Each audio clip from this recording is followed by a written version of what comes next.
Hello and welcome to the Science Fiction and Fantasy Marketing Podcast, the show where we help you establish your author brand, increase the size of your audience, and sell more books. I'm Lindsay Baroker, and I'm here with Jeffrey Poole and Joe Lalo. And we have a really smart return guest for you this week. I think you guys will have a great time and learn a lot. Susan Kaye Quinn. She was with us back on episode 36, I think over a year ago now, and she talked about doing well with science fiction. And she's been doing a lot with KDP Select and Kindle Unlimited, kind of bringing some old pen name titles out and really increasing the sales. So we're going to ask her for some tips on how to really work the system and the promos that are available to you. And as a quick intro for those who didn't catch the old show, Susan is a full-time author who penned the Mindjack saga, the Singularity series, and also the Royals of Daria steampunk books. She also writes under a pen name, which I believe may be anonymous, but maybe we can squeeze some details out of her tonight. Welcome to the show, Susan. Thank you so much for having me back. I'm super excited about being here tonight. All right, well, we're glad to have you. Do you want to start out telling us kind of what you've been up to in the last year? Well, I am writing under the pen name, but I am not going to say what it is. And there's a good reason for that. A couple of reasons, mainly because she just sells really well, and I don't want her to swamp the also bots of Susan Kaye Quinn and drown her. So I like to keep my marketing separate, and those are really two very different audiences. Susan Kaye Quinn is all young adult science fiction and adult science fiction, and my pen name is paranormal romance. So it's not that people don't cross genres, they definitely do, but the marketing is very, very different. And my pen name is hyper targeted to the market intentionally, and I want to keep that golden the way it's going to. So yeah, I've been doing a lot of experiments with her, and then like cross-pollinating all that data over to my regular pen name, my Susan Kaye Quinn name, and the market just keeps shifting, and I just have to keep experimenting. It's just terrible. I love to do that. So. Yeah, I find it fun too. You know, aggravating when you lose money, but fun when you figure something out and you're making more money. So. Like, hey, like you're doing right now with your space opera, you're killing it with that. So that's awesome. Yeah, thank you. It's been fun. Can I ask out of curiosity? You don't have to tell. I was just wondering if your paranormal romances, are they higher earners than the science fiction, or are you maybe focusing on that more? They are for a couple of reasons. One is I've been heavily focusing on pen name for the last year. I've been writing her for 2 years, and in the first year she did great too. But in the second year, I took a little bit of time off and sort of rebooted her again, and really studied the market again under KEU 2.0, because the great thing about my pen name, I publish monthly with her, and because she publishes so frequently, she is really super responsive to the market. So wherever the market goes, I can follow it. And so I rebooted her, and that's taken a lot of effort to build that side of the business. And so that's one reason why she sells well, because I actually publish her. I actually write her and publish her. Of course, it's a super hot genre, so that doesn't hurt. But I'm actually targeting the market, whereas with Susan Kaye Quinn, I write what I want to write. And it might be a story about a boy who wants to be a robot, and if that isn't what's selling, you know, that's okay. I'm still going to write it because I love the story, and it does sell somewhat. I mean, it's not like my Susan Kaye Quinn works don't sell; they do, but it's because they actually hit parts of the market. But they're not like awesome space operas that are released every 2 weeks. If I did one of those would sell well in science fiction. So it's not just the genre. I see people making huge money in science fiction right now, especially space opera, especially a certain kind of space opera. I see a lot of people making huge money in contemporary romance, and I'm not writing contemporary, I'm writing paranormal, but that's also super strong. So almost any genre, and I wouldn't say any, because there are definitely lists in Amazon. You can go there and see, you know, how many people are writing in this genre and selling, and how many books are selling, which means how many readers are looking for it. And some just are more popular than others. It's just how it is. But if you research any genre, I think you can find the well-selling aspect of it and go after that. So it's one of the beautiful things about indie these days. Awesome, and it's really great if you can actually write what the market wants. I'm some kind of close. I'm kind of commercial, but I don't think I've really been able to. I don't usually enjoy the really popular stories, as I've said on here before, and I'm like, well, maybe someday I'll do a second or third name and really try to do it then. Right. Well, I think sometimes it's a little off-putting because you look at what's really popular and you go, ew, I don't want to write that. Oh God. And sometimes there's one element of it that is actually the thing that sells. And the thing is figuring out of all the constellation of elements, of tropes and all that in a story, what is the thing that actually makes it sell? And that is not easy to figure out, but you can actually look at the market and see, well, there are all these stories and they're all selling. What do they have in common? And so do a little pattern match on there with your story brain and say, what do these people have in common? And you can kind of puzzle it out. I mean, it's still a bit of a mystery, but it's not impossible to do. And it's not mysterious like completely illogical mysterious. It's just a difficult problem to sort of sort out. So I think people throw up their hands too early a lot, or they have a misconception often of what a well-selling genre actually is about. Like they won't read the stories because they don't like them, right? So when they actually look at it, they're like, oh, I didn't know this was actually, just a normal romance, but it's got this other aspect to it or whatever.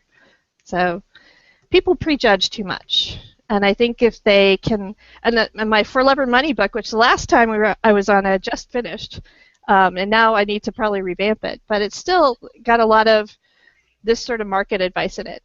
And I talk a bit about how you have to park your biases at the curb and not be so judgmental about the market in order to understand it. And then you could be all judgmental again if you want. You could go like, oh yeah, that was just as bad as I thought it was. But park it for a little while so you can really analyze and understand what your industry is doing. And people really don't want to do that. They're like, no, I think I know. And it's a hard thing to do, to get outside of your own head sometimes. Right, and I think a lot of us too that came up thinking we're going to go traditional publishing, and agents and editors, they always want original and something they haven't seen before. And so we were kind of trained that that's what I write. I don't want to write another medieval fantasy, I got to do something different. And so I almost see sometimes people do better when they're like just, a year ago they were a reader and they were reading everything in the genre, and then they're like, I should write a book too. And, they write it right to the market because that's what they love. Exactly, and they do fantastically well. And in fact, I said that in my For Love or Money group the other day. I said, being original, seriously overrated. Seriously overrated. And you're exactly right, it's in that traditional publishing side that you have to be different. What's the first thing they tell you? Well, if you're going to write a mermaid romance, it better be different than all the other mermaid romances I've ever read. It's like, why? Because the market is wanting that mermaid romance. Why does it have to be different?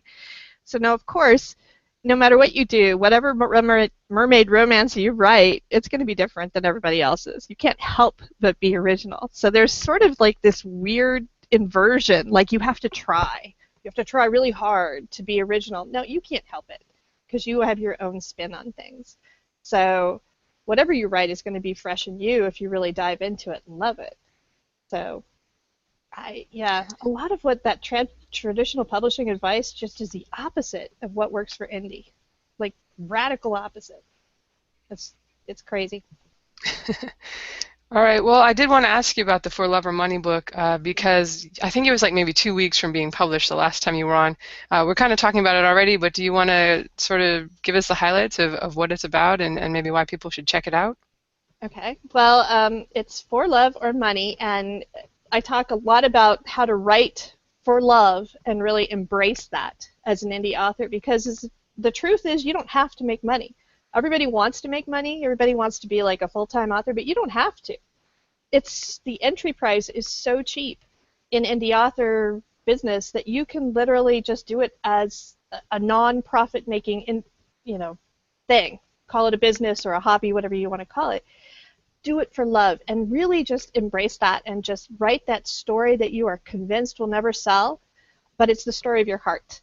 and do that whole soul-fulfilling thing. So that's like one end of the spectrum, and it's totally legit, and you can totally do that. And at the other end of the spectrum is that I'm going to go after the market so hard that I'm just going to be the best at this particular genre, and I'm going to research the heck out of it, and I'm going to write a story that's exactly what readers want. And I can do that because I'm indie, and I can go fast, and I can make covers that are whatever I want, and I don't have to do what traditional publishing says. I can do whatever I want to do, or really what the readers want. And so you could be a total mercenary and go after the money. And that's like totally legit, and it is not selling out. I was like yelling at a friend of mine in a Facebook group today. I'm like, stop saying it's a sellout. It is not a sellout. It is totally giving people what they want to read. There's no shame in that. That's like a beautiful thing. You're bringing some happiness into their life. So totally legit to do that. Now, everybody wants to be in the middle. Everybody wants to have the book of their heart sell like Twilight, right? And yeah, okay, that's nice, but the reality isn't that way. Now, what you can do is go after the market hard and then excavate until you find the thing that you love about that and really live in that space. Or you can write the book of your heart and then figure out where it fits in the mosaic of the market and market it that way.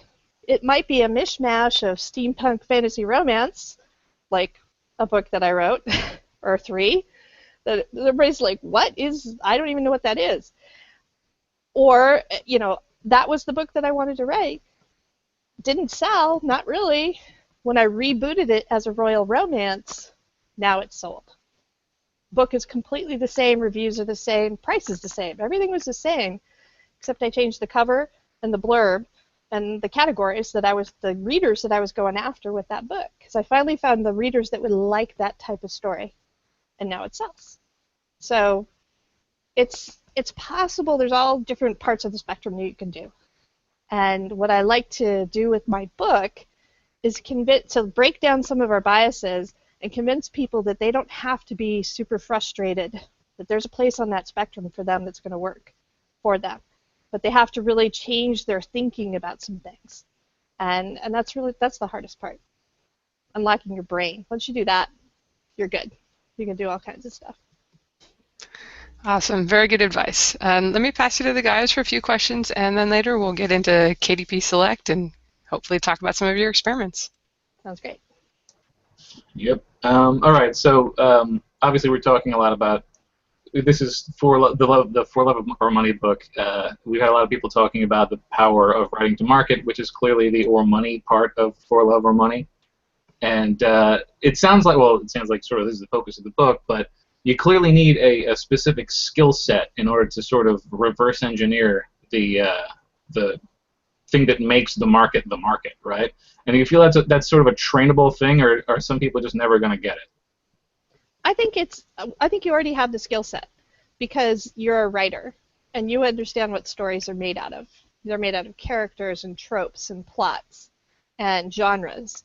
So you already know all the basics about how this works. The thing that you're decoding is why some people like a particular set of those things. So I guess you do need a bit of an analytical mind. And it's funny because when I point out, and I do this in the book, I go through a couple of examples of this is how I would analyze, space opera if I was going to write in it. This is how I analyzed paranormal when I was writing that for my pen name, or researching it to write for my pen name. When I go through the examples, it's like, oh, well, that's pretty straightforward. You look at the chart, you see what's selling, you read a bunch of that, or at least the first chapters of 20 books that are in the top 20 of that genre, and really just start to analyze what the tropes are. This is what we as writers do. So it's not like a huge mystery. And yet people, it's like they didn't really think of it. So no, I don't think it's something that only some people can do. Not even close. Would you say that, well, as you say, like these are the skills of a writer, would you say that if you are attempting to decode the genre and you're having real difficulty in sort of pulling apart the tropes and codifying them, that maybe you might not have the skills necessary to write that book and maybe you should move away from the genre you're decoding?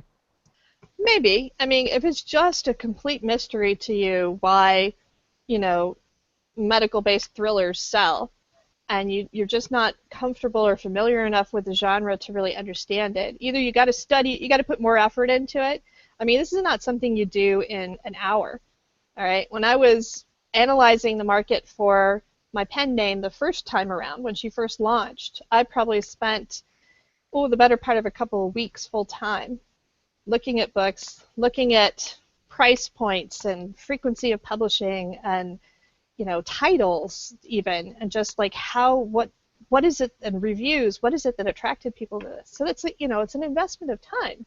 If you look at it for 2 minutes and you're like, I don't get it, you're not really trying to do that. So. It's interesting you bring in a frequency of publishing, because I think a lot of people who are trying to unlock the secret of a successful genre might not sort of realize that a lot of it might be just the sheer momentum of book releases. I think that's huge. It's one of the biggest levers that you can. I talk about big levers and small levers. Everyone likes to say that social media is important to selling books, and it's not. It's one of the smallest levers. The biggest lever you can push is actually publishing a book. So as many times as you can push that lever, like publish. This is why my pen name publishes monthly, because that's the right frequency for that genre. And it is now. It wasn't when I started 2 years ago. 2 years ago, it was every 2 weeks. And now it's more like, okay, every 4 weeks I can do it, and it'll still be okay with the genre. So, yeah, I mean, there's reasons for that. There's algorithmic reasons behind Amazon's little curtain of mystery that for why that helps. But, I mean, it makes sense, too. Just the more IP you get out there, the better you're going to do and get that momentum going for you. Naturally. Now, you said earlier writing for love is self-fulfilling, right? Is it, like all things being equal, is it reasonable to suppose you might be able to make a living off of writing what you love? Oh, absolutely can happen. I mean, it depends on what you love, right? I mean, there are people, I say I write for money for paranormal romance. There are people who that would be writing for love for them because that's where their heart is. So I make no judgments at all about where your heart lives. Now, if your heart lives in a weird place that's not occupied by a lot of other people, good for you. I mean, I love individuality. I think it's fantastic, but it might not sell books. So there's no guarantee. And there's this sort of big lie. Like, in the traditional publishing world, there's like all these big lies that are told. And one of them is that if you just love it enough, that you really just pour yourself into it and love that story enough, it'll sell. Like there's some kind of magic to your love that makes the sales come. And it's like, no, it doesn't work that way. I'm sorry. I wish it did. Yeah, it's unfortunate. Like, everyone sort of has it in their head. Like, yeah, I realize this is maybe a strange story, but if you write a good enough story, then it'll succeed. Well, not if no one reads it. Someone has to know that it's good and spread the word about it. If that never happens, then Now, it'll just be a good thing nobody read. Right. Now, that being said, if you write a really good story in a genre that already will sell, then you will just blow the doors off of that thing, because writing a good story does still count.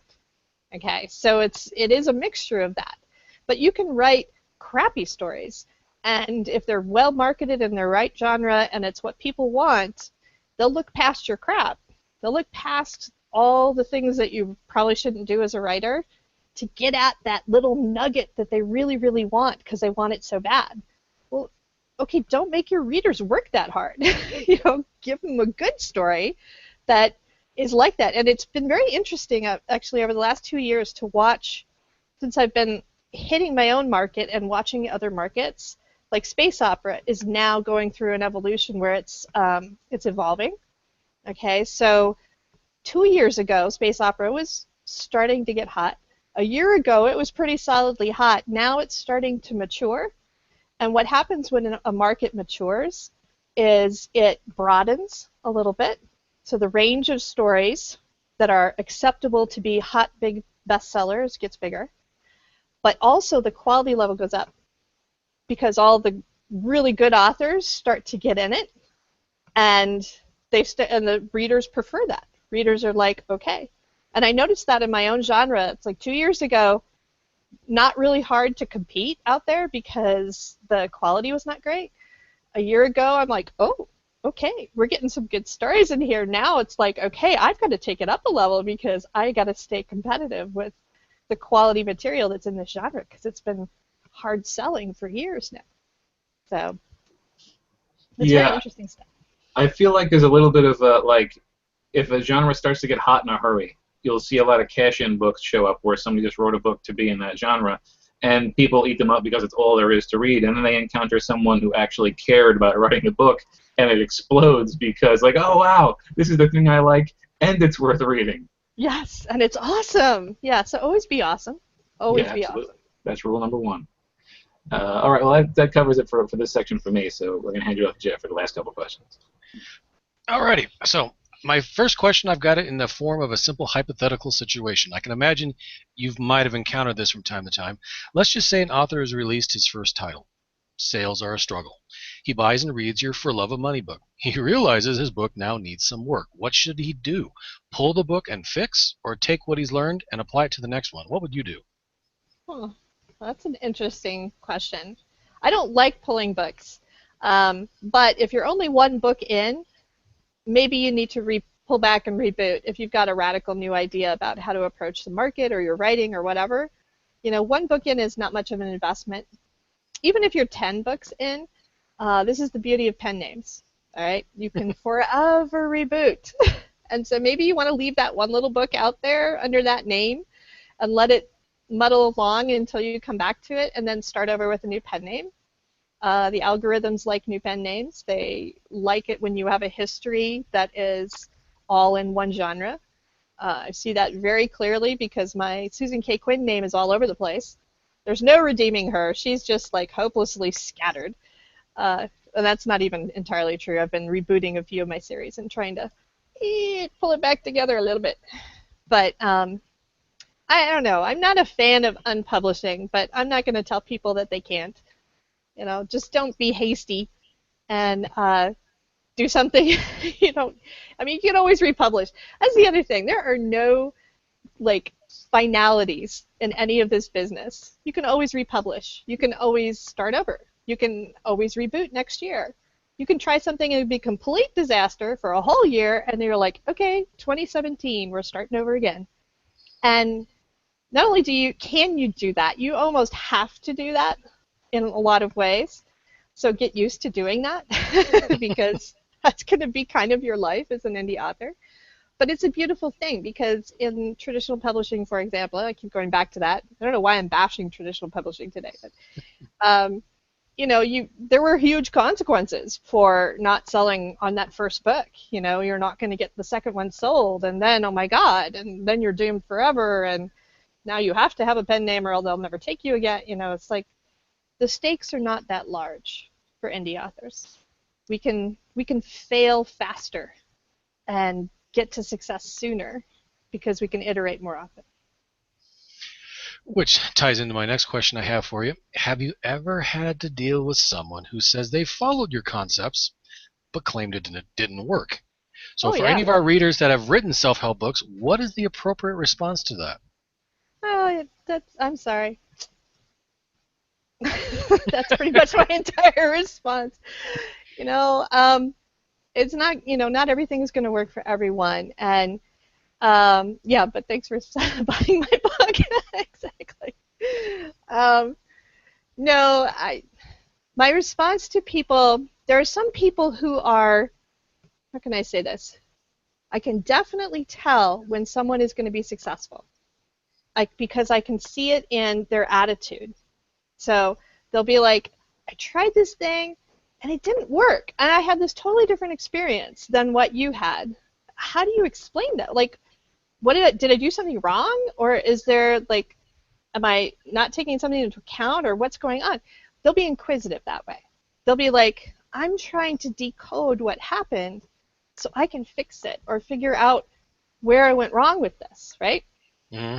Someone comes in and they're like, nope, doesn't work for me, and that's it. Then those people are like going to be forever stuck in nope, it doesn't work for me land. Right? They won't be able to find the map and the compass to get to the other part where it does work. And they're already like, whoosh, this is my little box that I am in, and I am staying there. Like, Yeah, I can see that. okay. It's like, okay, here's the compass. Follow the compass to get you where you need to go. Compass is not working. Whack, whack, whack. And I'm like, why isn't this compass working? Okay, we need to fix the compass. Aside from, toss this compass, screw it, we'll find something else to do. Right. Obviously, that she was just lying. This compass doesn't work. Okay. I please go do plumbing or be an artist or do the other thing that makes you happy, right? Because I am not here to evangelize anyone into being an indie author. You got to want it, and you got to want it bad, because it is hard work and it is soul-fulfilling work, but you don't get it by the easy route. I mean, whoever has had their soul fulfilled by easy work, okay, it doesn't work that way. It doesn't work that way. So I am so excited to help someone who wants to put in the effort and is already struggling and trying, and then I'm like, here, take my hand, because I'm going to help you up, because all you need is a little bit of help and you're going to be off to the races. And I love people like that. Perfect. I think everybody does. Well, most everybody does. But all right, let me hand it over to Lindsay. She's got some start of the marketing questions for you. Okay. All right, yeah, we kind of want to kind of focus on the KDP Select stuff since we were talking about wide last week. And I don't know if anybody's wide anymore. 3 listeners, no. But just for the other half of the audience, in case someone isn't very familiar with KDP Select yet, could you tell us what the advantages are of being in it and what tools are available to you? All right, so KDP Select means you're exclusive to Amazon. And I wish I had a little graph. In fact, you know what? I'm going to draw you a graph because, why not? All right, so this is our first show where we have had artwork drawn live on the camera. Those of you who are listening on the podcast will just have to imagine Susan scribbling. All right, here she goes. All right, can you even see that? No, probably not. It's kind of looking like a Venn diagram. It is a Venn diagram. I will get my marker out so you can see it. I've got one circle with KU, and that intersects with Amazon. All right, there's a small overlap between KU and Amazon. So KU is its own audience, okay? And then there's a third circle that's completely separate from the other two, okay? That doesn't intersect either of the first 2 circles, okay? So Amazon and KU are joined together like this, and they overlap a little bit. So if you go from being wide to being in KU, you will have a few people who will borrow your stuff instead of buying it. But it's not as big as you might think, because the people who are in KU tend to like to just borrow everything and get their $10 worth out of that subscription. And they will borrow, okay? And they will only buy if they have to, but even then, they're more likely to say, I'm not buying. I will not purchase. I'm only going to borrow. And then the other circle that's independent of those other 2 is all the other retailers put together. And in my graph, I actually show KU circle and the other retailer circle as being a little bit about the same size, right? And I actually see it that way. I see KU audience as being its own audience. And all the other retailers combined as their own audience. And you have to pick. You can't have one or the other. You can't have them both. You can only have, for any particular book at least, one or the other. So the question is, for your genre and your circumstances, which audience is better for your book? And which one is going to be here in the future, right? So even if they were completely independent, I would say KU is here and it's going to be here for the future, unlike Barnes & Noble, which is what are these people even doing over there? I don't know. Their sales are tanking. It's a mess. Their storefront is still a mess. They're down every quarter, whatever. So I see the future being in KU. But the other part of that, and here's the advantage, the main advantage, and the reason why everybody is in it, is because every borrow counts as a sale, and it boosts your ranking on Amazon. And that's the big hitter. It also, there's the whole thing about doing free runs in KU. That's another huge benefit, but it really is just a part of the total package of boosting your ranking on Amazon. And the whole game there is, okay, if I can have borrows, then I can also have more sales on Amazon, because there's a synergy there that you don't get with the other retailers. You get a a sale on iBooks, it doesn't help you on Kobo. Your sale on Kobo doesn't help you on GP or Google Play. So you're having to market in all these different places. And if you're going to do that, if you're going to stay wide, it really helps to have reps pushing you on those other retailers, or getting BookBub ads that can really drive sales on those other retailers. So there's some very specific strategies that you can take on the other retailers to try to build that business. And I tend to tell people, and everybody breaks this rule. So it's like nowhere near universal. I tend to tell people, pick one or the other for all your books and just go for it. Unless you're scattered and nobody ever cross-reads. But if your audience tends to read some of your other books, it helps to be all wide or all KU with all your entire catalog, because it's that synergy again. All the borrowers will go through and borrow your whole catalog. I had an email from my pen name. This woman, I have like 12 books in that pen name now.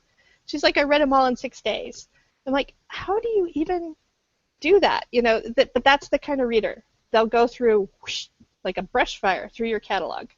All right, if she wouldn't be able to do that if I was wide, or if I was half and half, say.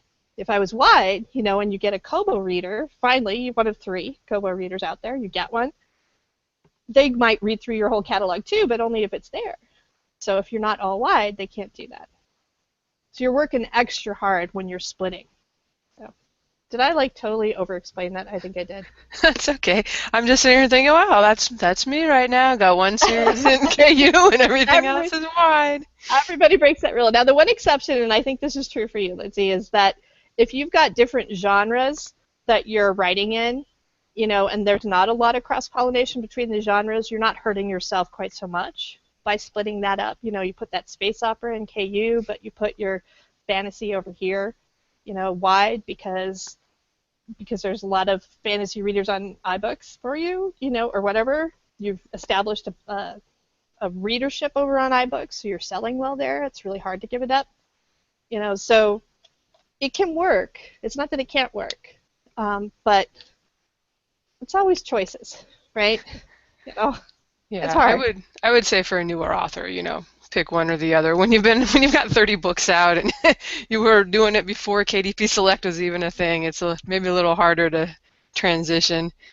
Well, I think a lot of the people who are successfully wide are older authors, or older. Like, we have a really old gray-haired, like 5-year-old industry. Oh, the old hats, they still. That's us.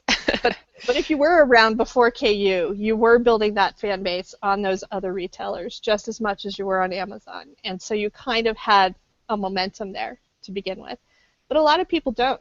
Either started earlier but didn't get traction, or they've started more recently. And getting traction now on the other retailers, it's a challenge to get traction anywhere at any time. But it's harder now with KU in the universe, because that definitely it tilts the playing field. It really does. So. Right, and it's harder at Amazon. That was really, we talked about that you can do Permafree, and of course the Kindle countdowns. There are tools, but really the only reason I caved with this series and finally went over there was because I see people stick in the rankings much more easily, because all those borrows are counting as sales. And if you're not in, you're really at a disadvantage, because you're not getting these easy borrows. You got to sell your book. That's the only way to get up there in the charts and stay there. It is really freaking hard to do that. And I found that even with my pen name, I did this short pre-order last month. And it was like, so for 4 days, I didn't have borrows, because when you're pre-ordered, you can't borrow, right? For 4 days, and the same sales had such a lower ranking, then as soon as it published and people could borrow it, all of a sudden the ranking really shut up. So yeah, it's a huge disadvantage for your sales on Amazon. So you better be making up those sales on the other retailers. If you're not selling on the other retailers, you're just disadvantaged, period, and that's not good. But one way to tell for your genre is look and see in the top 100 of your genre how many of the indie authors. You can't count the traditionally ones because they're not in KU. but how many indie authors in that genre are in KU? And for most genres now, it's like all of them, or like a huge fraction of them. So. Yeah, it's a little depressing when you're checking out that exact thing, and like 19 out of the top 20 read this in Kindle Unlimited. Yeah, it's true, and it doesn't depress me because I'm in KU. Well, if you're wide and you're seeing that, you're like, man. If you're wide, it's going to make you think twice, and I get that, and I hear a lot of people, they don't want to put all their eggs in one basket. Well, okay.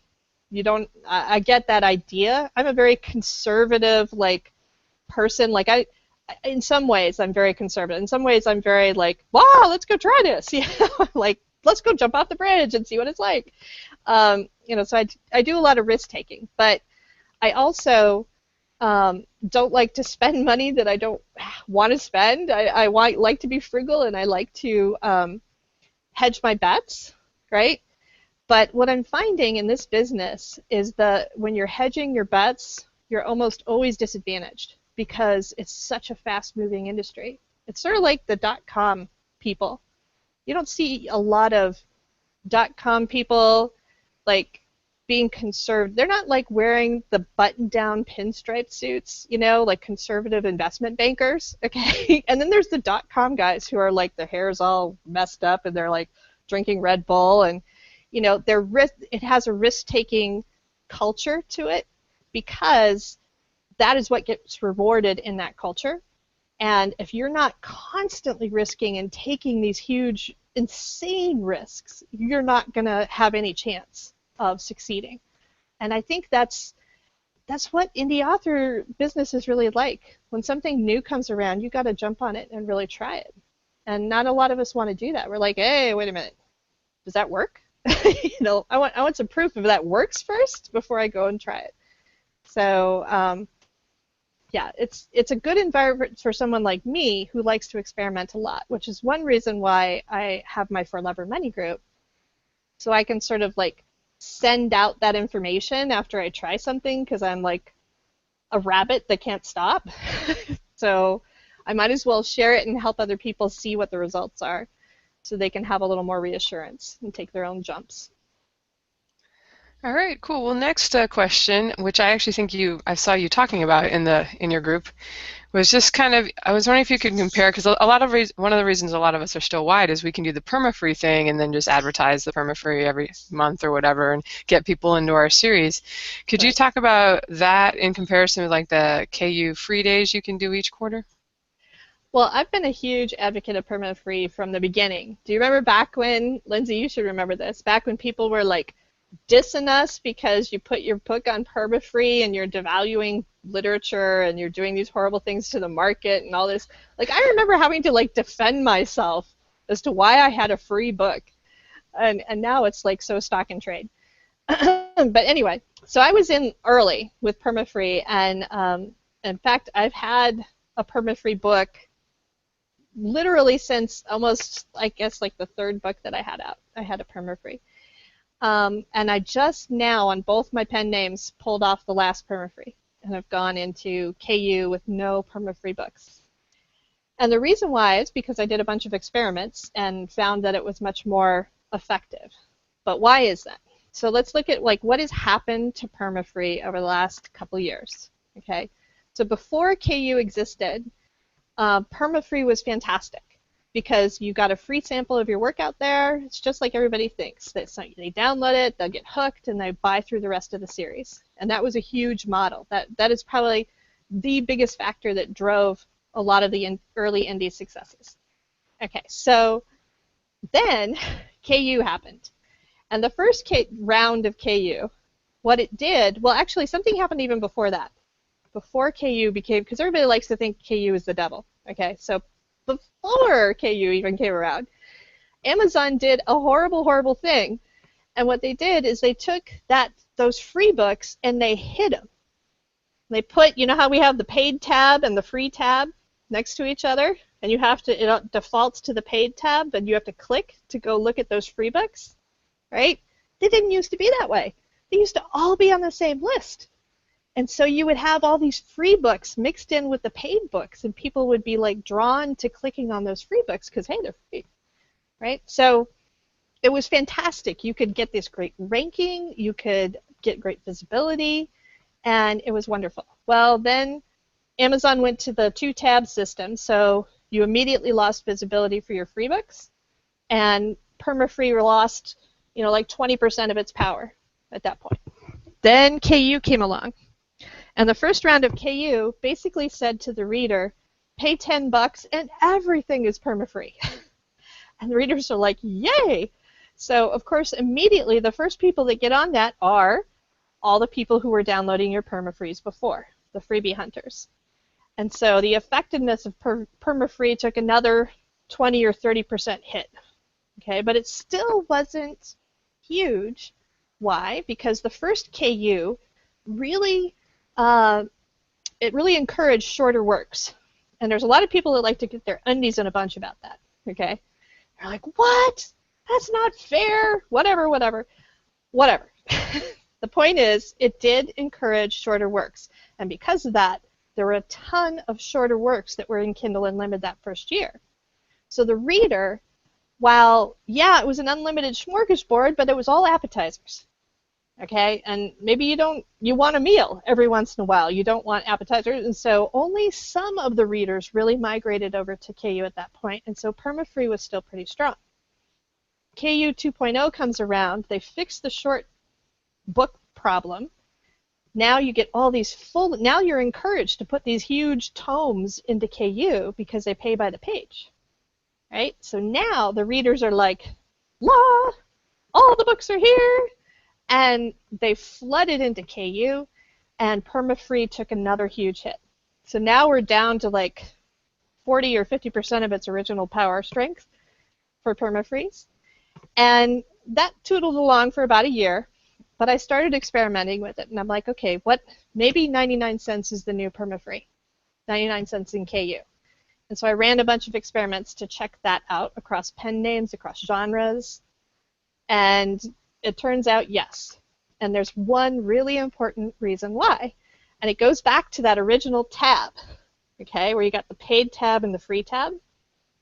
When you do your 5-day free run, you're on that free tab, but all the rest of the time you're on this paid tab. And you're at 99 cents, so you get a bunch of sales, which boosts your rank, which then gets the attention of borrowers, who boost your rank, who then get the attention of more buyers who boost your rank, right? So it's this spiral up on the 99 cents thing. You go over to a 5-day free run, you get a ton of people to download it. Some of them will borrow, which also affects your rank again. So there's this huge synergistic thing that goes back and forth, and it makes the Perma 99 cent is really just the model that I use now across all my books. That was a really long answer. I'm sorry. Is that for your book ones in your series, and then the other ones are $4 or $5 or something like that?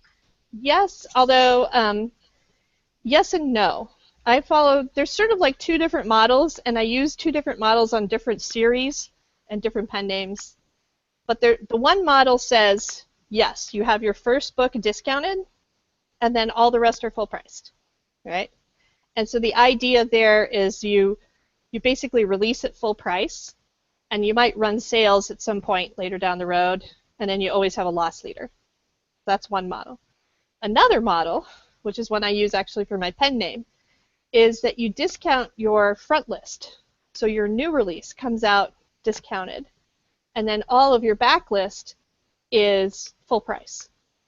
So those things don't ever go on sale. It's always your new work that is on sale, and you use all of your readers to boost it up and have high visibility for a week or 2 weeks or a month after release.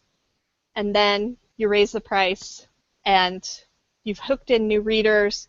This works well for series that are standalones, like romance has a lot of that. But even in my romance, which is not even close to being standalone, that the series is very much a series, it still works. It still works. And so every time you publish, you have something that is rocketing up the charts, and it's just a different dynamic.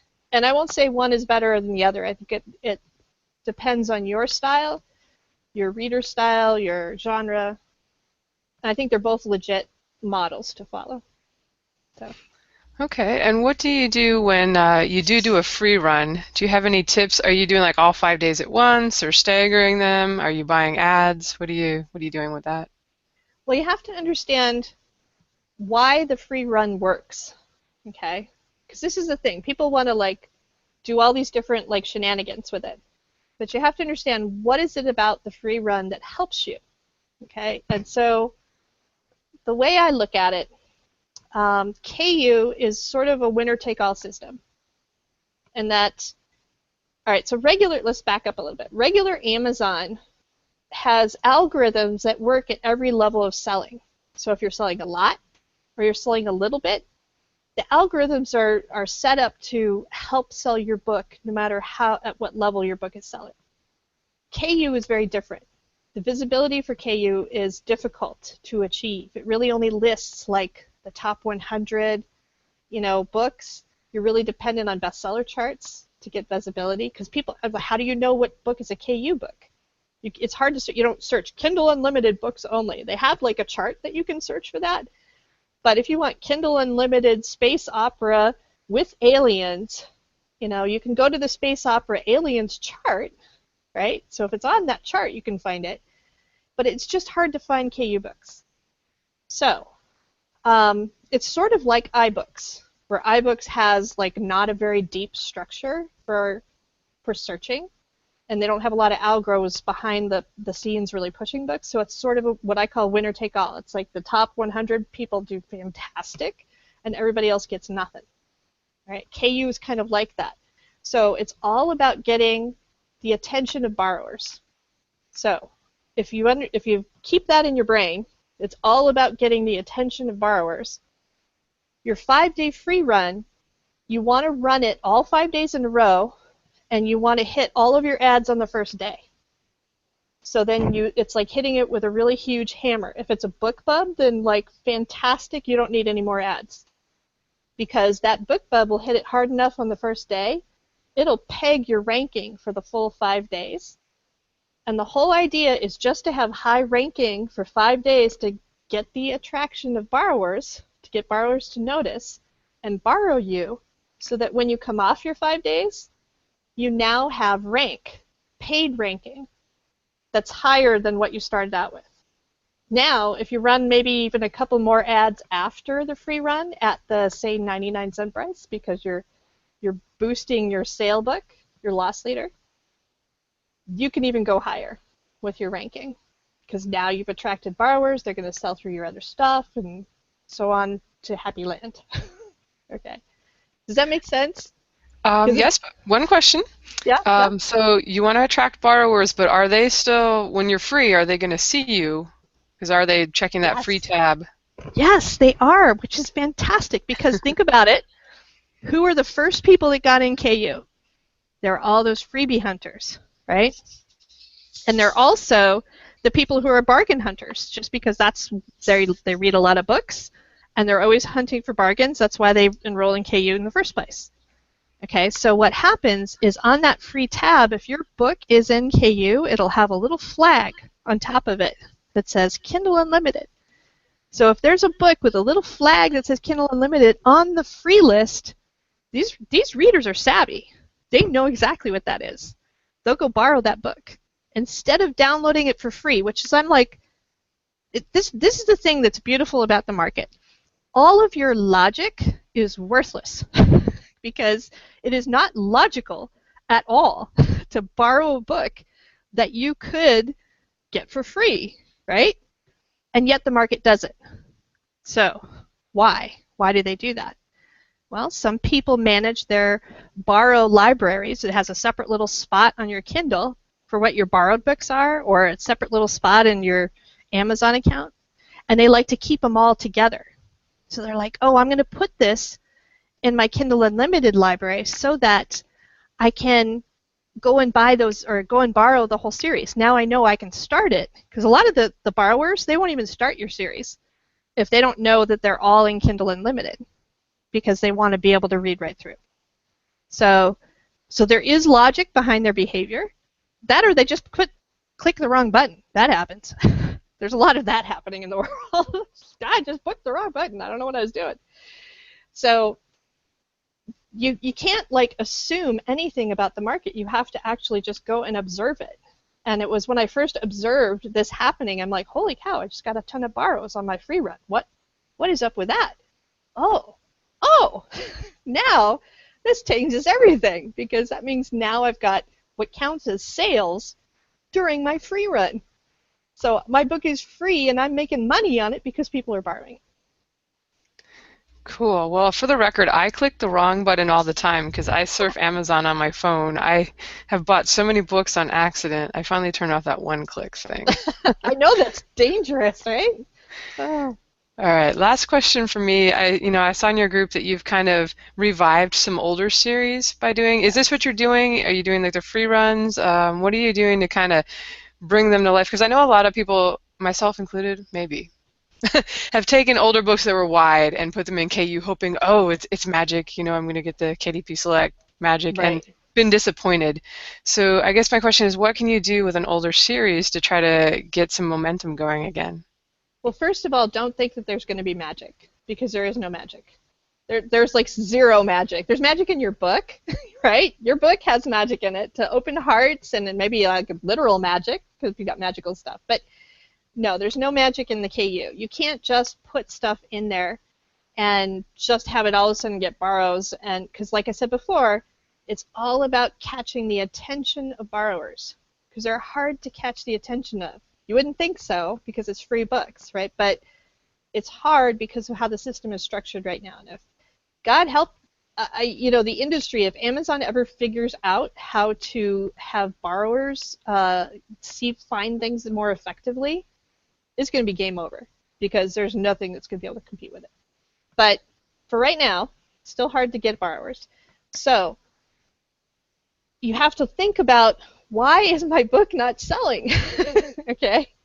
It's not because you're not in KU. I can almost guarantee you that's not the reason why your book is not selling. It's probably because it's not targeting a market that readers are actively looking for. Okay? It may be a beautiful book. The covers may be spectacular. They're just spectacular for the wrong market. And so, like, I loved my original, my one big successful reboot that I've talked about in the group and For Love or Money was a Susan Kaye Quinn series, my steampunk fantasy romance, East Indian, like alternate world fantasy, cool stuff, so cool. I loved it. It was very, very, gender flipped, matriarchy. I mean, it was like all this really awesome. I just geeked out writing this thing. The problem was that it just was very, very, very specifically targeted to that person that would like that book, like all the things of that book. Okay? And so when I rebooted it, I didn't just get a BookBub ad for it, because I never could get a BookBub ad for it before. It was like tried endlessly, never could. I didn't just buy ads for it because ads hadn't worked before. When it was free, when it was 99 cents, nothing worked, right? So I took a hard look at the market and I remarketed the book. So I got new covers. I got a new category. I rewrote the blurb, completely rewrote it. It was written originally as a science fiction blurb, and I rewrote it to be a romance blurb. And if you don't know the difference between those, then you need to find out before you actually try to market a book as a romance or science fiction, whichever way, because there are different styles for writing blurbs that are very market specific. So I had to sit down and actually try to decode the market. Once I did that work, I got a BookBub ad right away. And I, lined everything up, rebooted it, and it took off. So it was in KU. It was actually in KU before that happened. But it wasn't using all the power of KU to its advantage. Now it does. Now it's successfully finding the borrowers, and now the borrowers can sprinkle their borrower pixie dust on the series and make it sell. So, and make money, because half of my money comes from borrowers. So it's not just that they're boosting it. All right, cool. Good advice. Let me let the guys ask a few questions. They look sleepy over there. I'm droning. I'm droning No, on. it's me. They're like, oh God, Lindsay's still talking. We are being educated. That's the important part of this show. I hope so.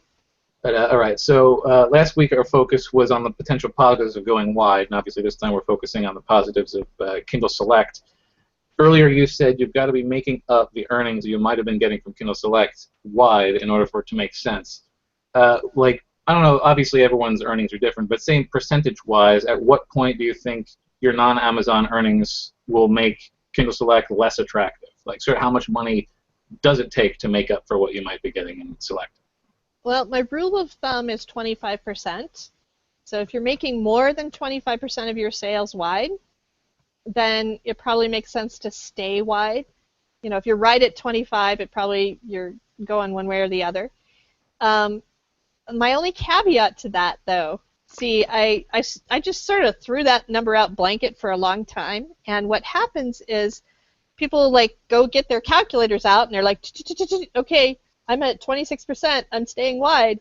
Well, they're only selling like, 10 books. And so, if your sales, so now I'm like, okay, if you're selling less than $1,000 a month in books, if your income from books is less than $1,000 a month, figure out why you're not selling first, okay? Or not, obviously $1,000 a month is not selling, but you could sell more. So if you're selling if your sales are low, the percentage doesn't matter. You need to, and probably KU will help you. If your sales are low, KU will help you because it helps with discoverability. So that can boost you up and help you have bigger sales overall. All right. If your sales are high, over $1,000 a month, say, it's just my arbitrary number that I picked because it's not an easy number to hit. Okay. So if you are doing well at $1,000 or more, and it's 25% or more on the other, then you probably need to stay wide. However, it may still make sense for you to go into KU. I was talking to a friend, especially when you got lots of different properties, right? If you're selling more than $1,000 a month, it's possible you have lots of books. Okay, so there might be different circumstances for you or whatever.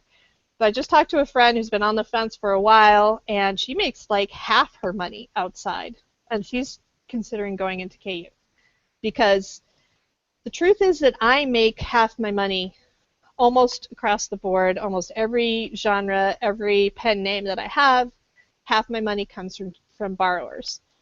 So the number really is 50%. Because if I had to give up KU right now, I would have to go find 50% of my income on other retailers right quick. And it goes the other way too. And it's really hard. It's really hard to move from one to the other. So my heart goes out to people who are struggling with that decision because it is hard to transition.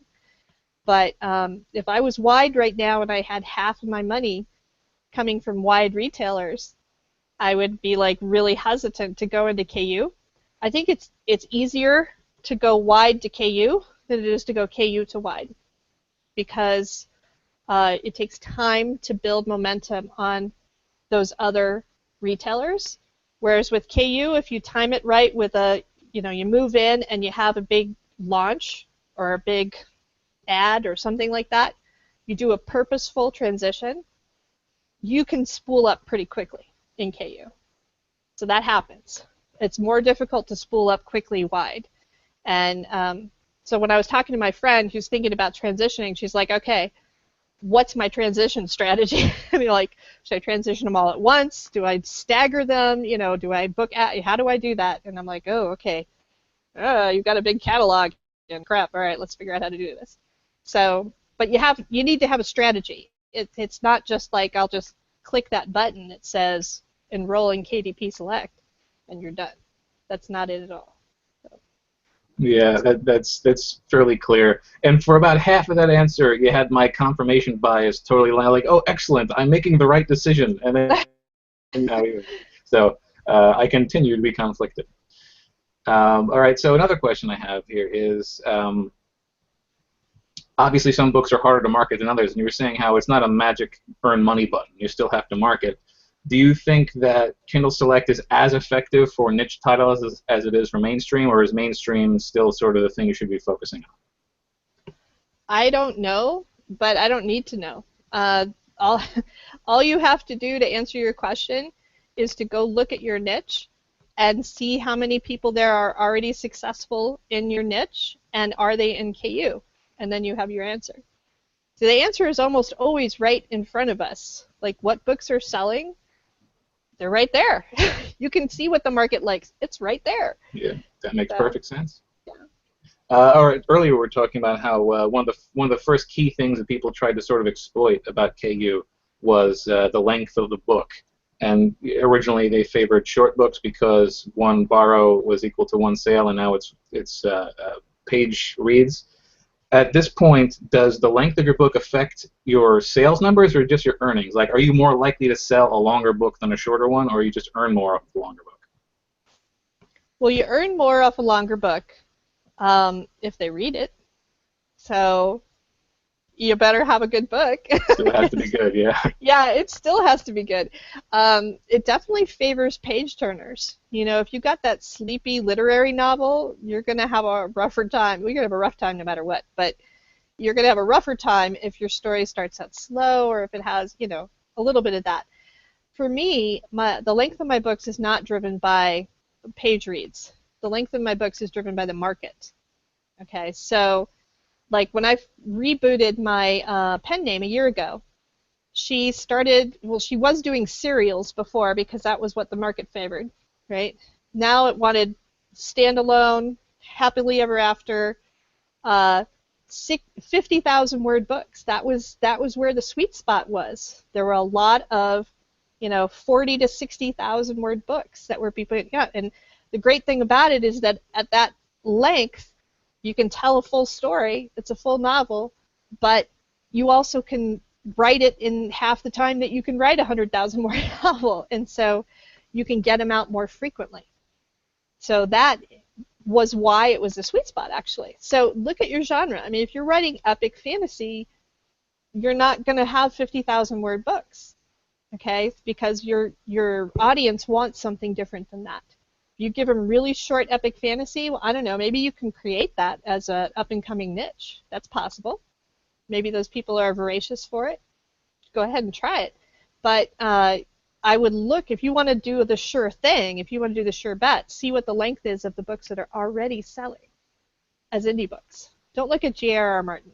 Okay? He doesn't count. He's an outlier. He's an outlier, exactly. Yeah, it seems like that's always the thing. Is it's like the way you should write your book is driven by the market, not by the marketplace. And one last question. You might not know the answer to this one, but I'll throw it in as just a simple because I was curious about it. A lot of people give away free copies of their books early on to for review purposes. Like you give out an early copy or even copy while the book is for sale in exchange for a review. Obviously, Kindle Select requires that you be exclusive, and it's been made clear that even if you're giving your book away for free on your own website, that's against the rules. So as far as you know, does Kindle Select allow you to give away review copies? Yes, absolutely. Free on your website is a different thing than giving away review copies. Free on your website is anyone who stumbles by can download. You're basically a competing retailer, and that's what they don't want. They don't want competing retailers. So as long as you're not competing against them in a retail sense, then yes, you absolutely can give away free copies. I mean, I have reviewer lists. I hand out ARCs for my books all the time. There's no problem with that. Good to know. That's it for me now. I'll just hand you off to Jeff to close things out. Alrighty. Okay, you've done a lot of research on Kindle Unlimited, obviously. My question is, do you know if Amazon offers any incentives for authors who participate in KU and create a pre-order? Do they boost the pre-orders? Do they boost your rankings? Anything that might do to help you out if by chance you happen to be or create a pre-order and be in KU? You know, that they don't, that I'm aware of. Although, and it's funny that you say that, because when pre-orders first came onto the scene, when Amazon first allowed indies to do pre-orders, there was some magic juice behind the scene, because if you did a pre-order at that point, it got all kinds of algorithm love and got boosted. All right, even if it wasn't in KU, okay? Because I did exactly that, and I saw it happen. I saw it happen to some friends, and then like 6 months later, the magic juice was gone. And I've seen that happen before with new programs for Amazon. They'll give it some love to help people go, oh wow, this is great, and sell it to all their friends. And then everybody gets in, and then it's like the magic juice goes away. They're like, wait a minute, this isn't quite as snazzy as I thought it was. So yeah, you have to be a little, sometimes getting in early pays off because you get the magic juice, whatever the little token, little love they throw at it. But now pre-orders are old news, and no, in fact, I think I mentioned earlier I tried a pre-order thinking I was going to do some magic last month with one of my pen names releases, and it just was so hard to get the ranking without the borrowers. I had borrowers out there. I built a huge borrower audience, but they couldn't get the book without buying it. And a lot of them are like, nope, I'll just wait the 4 days until it comes for borrow. So yeah, pre-orders are tough. If you're a high-selling author and you do like a 90-day pre-order and you're trying to hit the USA Today, then yes, pre-orders can help you. Otherwise, I'm having a hard time finding any circumstances where pre-orders actually help you. And if not, they actually hurt you in some ways. All right. Have your fans been giving you positive feedback for releasing your titles in KU? I mean, have any of them complained about your books not being available in other platforms?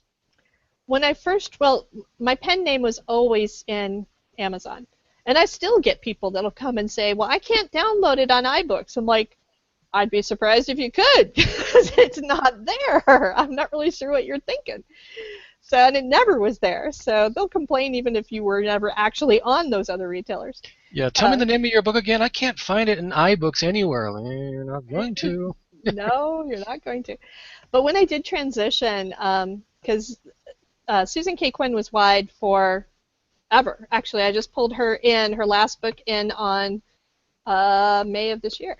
So I haven't even been exclusive to her completely. And I was 95% in for the last year. But yeah, I had a few complaints, but I just told them, I said, hey, I'll give you a free book. Here you go. I'm sorry I couldn't, have it on that other retailer, one of my 4 Kobo readers. You all have free books. Here you go. Leave me a review if you like them, and leave the review on Amazon, because that's where I'm selling. And they've, I had 1 or 2 that were just like Amazon haters, and so they had to like let me know that I was sleeping with the devil. But the devil pays really good, so sorry. So I don't know. I get that people don't want to have all their eggs in one basket and that sort of thing. But the way I look at it now, and this is something, sort of a reframing I've had recently about it. Obviously, I'm a huge advocate for KU, but to me, if you're waiting for that some later day when you're going to be like selling books, and for now you're accepting like lower book sales in the hopes that eventually you'll be able to sell books, which is sort of like how people approach the other retailers sometimes. It's like, well, I'm going to stay on iBooks because eventually I'm going to sell some books there. You're giving up a lot right now, and almost always having a lot right now pays benefits down the road. Okay, so for example, I went in all in KU with my pen name. I started writing this pen name that writes a lot of, she's targeted to the market, she's all in KU, she sold a lot of books. Because she sold a lot of books, I had an agent come and approach me that would never have taken on Susan Kaye Quinn, all right? But she'll take on pen name because pen name's selling really well. And I said, well, you got to take both of us because we're really just one person. So she's like, okay. And so now she's working on selling audiobook rights for Susan Kaye Quinn. So she had the benefit of the sort of spillover benefit. And there's a couple other ways that spillover benefit has helped. So selling more books now, even if it's for the quote-unquote short term, having a good short term helps your long term. having a bad short term does not help your long term. So I really encourage people to try to do what works right now in the market, because this business is only 5 years old, right? What is the long term? No one knows. No one knows what the long term is here. So Very true. do what works now, and you can help craft the long term and be part of it. And final question, are there any situations you can think of where you wouldn't recommend releasing a title in KU? If you have a really big, loyal following on the other retailers, like, you're selling half your books on other retailers, you're going to piss them off if you put them in KU. So that's a good reason not to. Very true. If you have, reps at iBooks who are repping your books and pushing them for you so that you sell well at iBooks, and then you go in KU, you're going to piss them off. You're going to piss off the reps, not just the, readers. Okay. It feels like a Jeff Foxworthy thing. If you could be a redneck if, or you're going to piss off the readers if. Yes. It's hard, and I get that it's really hard, and people feel trapped. They feel trapped in KU, like they can't get out, and they feel trapped outside of KU, like they can't leave what they have there too. So it's a Faustian bargain here for all authors at this point. I hear that. All right. Well, let me hand you back to Lindsay. We're going ahead and wrap this up. All right. Well, we've been keeping you for a long time here. Do you have time for a couple of Twitter questions before we go? Sure. Shoot. All right. Dale asks, can KU still prove effective if you're putting out at a book at a 3-month intervals, or do you need to cluster them as close together as possible in order to goose the algorithms? I think fast releasing works almost in any genre. However, if you look at your genre and you see what the release rates are, you can tell. Again, the answer is there. Look on your genre. If people are regularly releasing at 3 months, 6 months, or even a year apart and still being successful, there's your answer. I think it depends on what you can do as an author too, because I think somebody was just talking about this on a podcast. If you release 3 books really fast, but then it's going to be 9 months before you get the next one out, maybe then it makes sense to just, 3 months is still pretty often. So. It is, although I like the writing ahead, storing it up, and fast releasing, even if you're going to have a gap afterwards, because you do juice those algorithms, and then people have a complete series, because there's people who won't even start reading your book until the series is done. So you get to done faster, and then, I can see it both ways. You also like to have some pulsing in between, like you can put it on sale and blah, blah, blah, but more IP out sooner usually trumps almost everything else. All right, good answer. Okay, Bradford asks, I'm sure you were going to ask this already, but what sites work well to advertise select books? See, we didn't ask that. I don't think there are sites that are specific to select books, okay? There are some sites that are specific to wide, right? Like BookBub is much better wide. Pretty much every retailer is focused on Amazon and works for select. Now, if you go, I don't know if you're putting up a link to the For Love or Money group, but if you do, or you can go to my website and find it.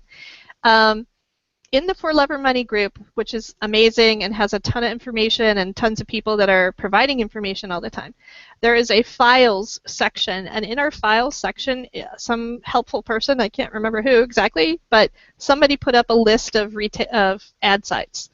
That is a great go-to list of what's out there, and it has a bunch of data in there about the size of the list and how much it costs and what genre it targets, that kind of stuff. So. All right, we will put a link to the Facebook group, and this will be episode 92 for anybody who comes by the site later to look it up. Excellent. All right, last question from Brian Shea. How do you recommend marketing trilogies? First in series being free is harder with just 3 books. Any alternatives? Or I guess the loss leader too, the 99-cent, might be harder to cough up when it's only going to be 3 books. Well, I don't know. How much do you want to sell the books? Because, I mean, is it that reticence that, I don't want to give away this book for free when I only have 2 other books to sell on? It's like either it works better or it doesn't, right? If you put the first book free or 99 cents, whatever your loss leader strategy is, and it sells through at a certain rate, and then you have that book not 99 cents or free and it sells through at another rate, and you add up the total number of money, I think total money should be your objective. At least that's my objective. If your total money goes up under one scenario or the other, then that's your winner, right? And you go with that. I mean, maybe not everybody's a mercenary like I am, but that's how I approach it. Well, it sounds logical to me, and I am the same way. I will be happy to give away that first book if books 2 and 3 suddenly making 3 times as much or more. Exactly.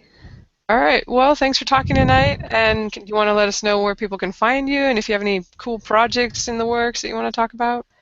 They can find me at susankayquinn.com. I actually am just revamping my website so it doesn't look like a complete disaster. Well, actually it does still, but it's on its way to being better.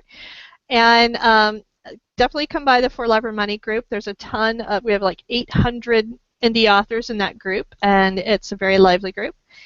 And I always have a ton of projects going on, so it's best to just go see what's going on at the site or what I've published last, because I spend 90% of my time writing, if at all possible. So. All right, sounds good. And hope people will check out the book. It's a good resource, and the group, of course. And thank you for answering all our questions tonight. We'll see if we get Joe and Jeff to try KDP Select here in the future. Hey, I've already tried it. I'm already there. All right. I'm the holdout. All right, bring you Susan, over to thanks the for all dark the side. info. Thank you for having me, guys. All right, thanks for listening, everyone. Have a good day. So long, everybody. Bye.